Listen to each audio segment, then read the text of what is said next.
Mahmudjon, Mahmud! Hammaga salom, sizlar bilan men Renzo va bugungi video roligimizda Minecraftdagi temir golem qonqur maxluqqa aylandi degan video rolik bo'ladi. Bu video roligimizga like bosib, kanalimizga hozirroq obuna bo'lib qo'ying.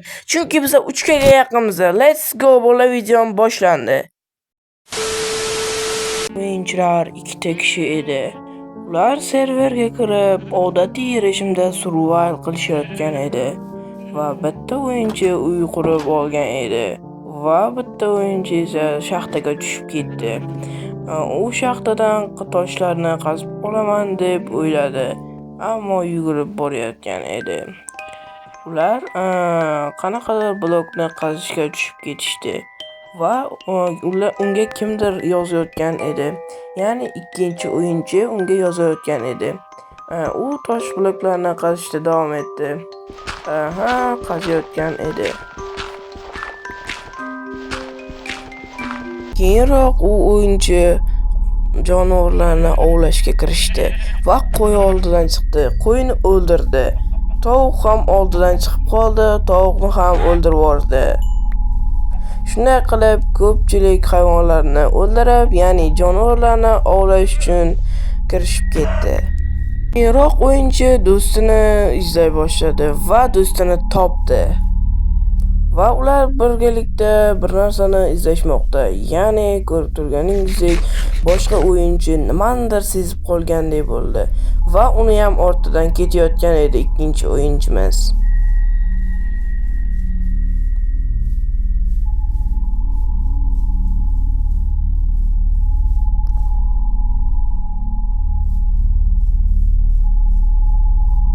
Birinchi o'yinchi nimagadir qarab turar edi.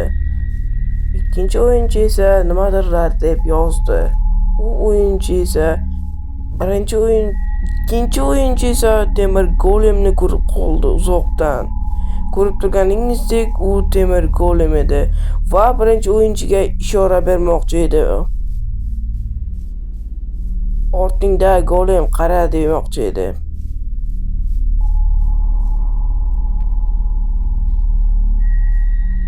Va u o'yinchi ham ko'rib qoldi. Va ikkinchi o'yinchi nimanidir payqab qoldi uzoq daraxtlar ortidan. Va u ketayotganini ko'rdi va uni izidan yugurishga davom etdi.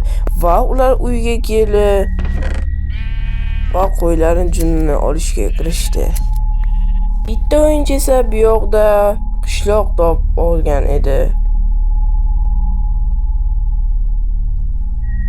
Va quvonib ketdi va u o'yinchi boshqa do'stiga aytdi, men villaga topib oldim, ya'ni qishloq topib oldim deb.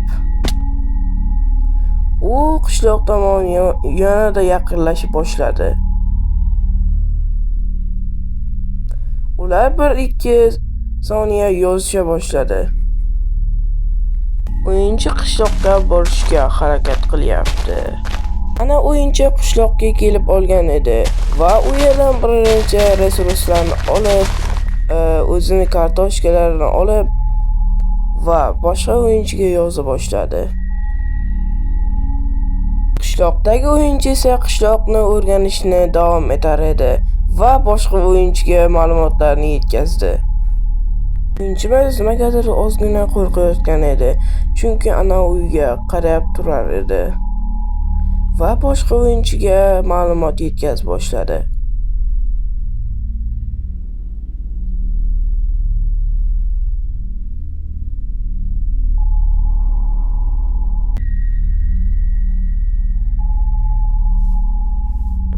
U qanaqadir qo'rquvdan qo'rqib ichkariga kirib oldi va o'yinchiga yozdi. Va ular uxlashmoqchi bo'ldi boshladi va mana kun ham bo'ldi. U yana shu uyga qarab turar edi.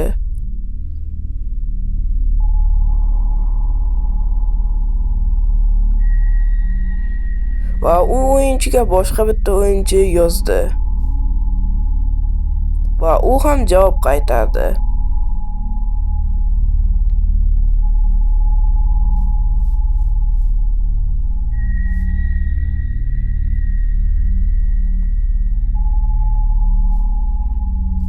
U o'yinchi ham javob qaytardi.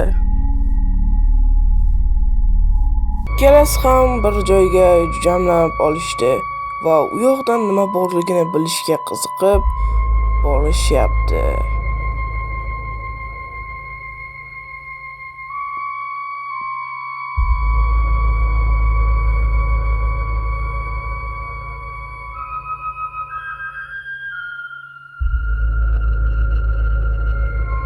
Va bitta o'yinchi borishga qaror qildi. Golemni o'ldirishga qaror qildi, lekin golemni o'ldira olmadi. Va bu o'yinchi qo'rqqandan asta-sekin orqaga chekina boshladi. Va nimadirlar deb yoza boshladi.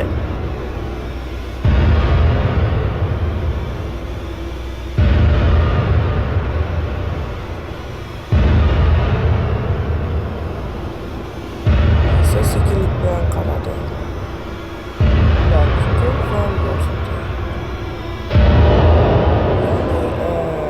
O'yinchi o'lgan holatda, golem ham o'lgan holatda.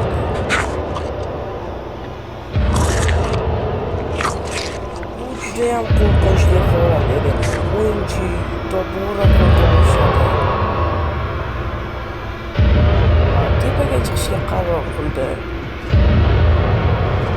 Orqasiga qarayotganidan qo'rqayotganini bilsanglar ham bo'ladi.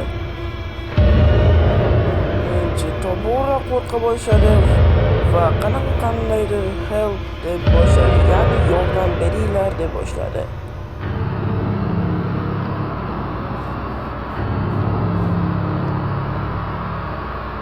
O'yinchi qandaydir so'zlarni yoza boshladi.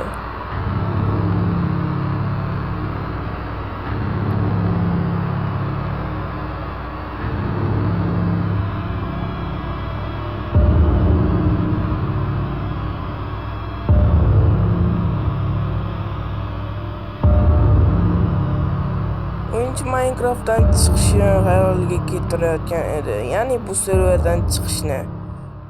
Va bu o'yinchi qo'rqqandan bu serverdan chiqdi. Mahmudjon?